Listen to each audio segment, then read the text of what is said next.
मुरादाबाद में 2024 लोकसभा चुनाव को लेकर सभी राजनीतिक पार्टियां जोरों शोरों से तैयारी में लगी हैं। इस कड़ी में सुहेल देव भारतीय समाज पार्टी के राष्ट्रीय प्रमुख, महासचिव और यूपी के पूर्व राज्य मंत्री डॉक्टर अरविंद राजभर सोमवार को मुरादाबाद पहुंचे।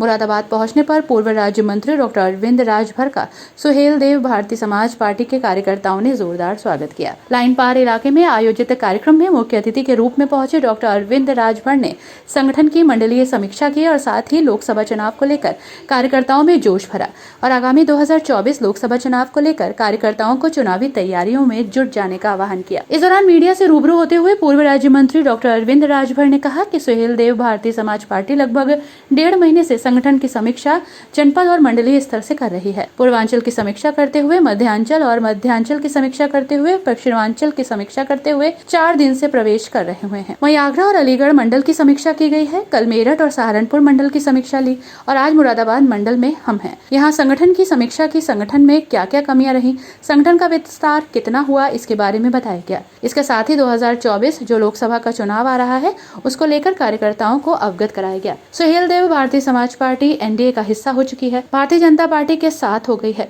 और लक्ष्य हम लोगों ने रखा है उत्तर प्रदेश में 80 में से 80 सीटें जीतने का, जिसको लेकर कार्यकर्ता अपनी कमर कस लें। संगठन को ग्रामीण स्तर तक मजबूत करके 80 की 80 सीटें जीतने का जो लक्ष्य हमारा है उसे पूरा करने का कार्य करें।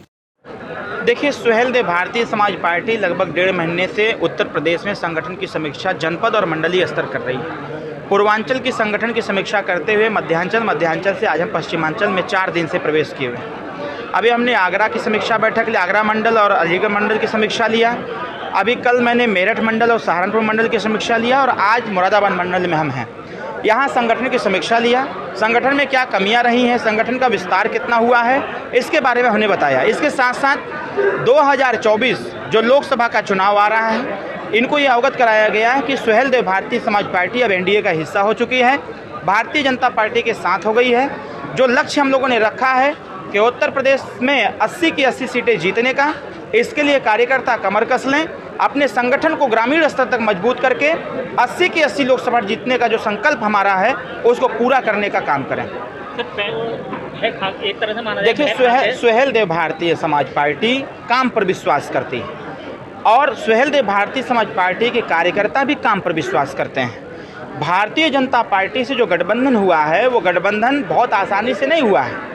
2022 के विगत विधानसभा चुनाव में सुहेल देव भारतीय समाज पार्टी का गठबंधन समाजवादी पार्टी से था, लेकिन समाजवादी पार्टी के अगुआ माननीय अखिलेश यादव जी ने हमारी ताकत को समझने का प्रयास नहीं किया और अगर समझा भी तो इस स्तर पर समझ लिया कि अगर ये पार्टी इसी प्रकार से संगठनात्मक तरीके से मजबूत होती नहीं तो एक समय ऐसा आएगा कि उत्तर प्रदेश के पूर्वांचल से समाजवादी पार्टी समाप्ति के रास्ते पर चली जाएगी।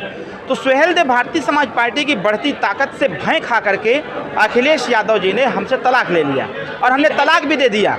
और हमारे जो 2022 के चुनाव के परिणाम आए थे उस परिणाम को देख करके भारतीय जनता पार्टी ने ये देखा कि जिसके पास ताकत है उसका सम्मान अखिलेश यादव जी नहीं कर पा रहे हैं।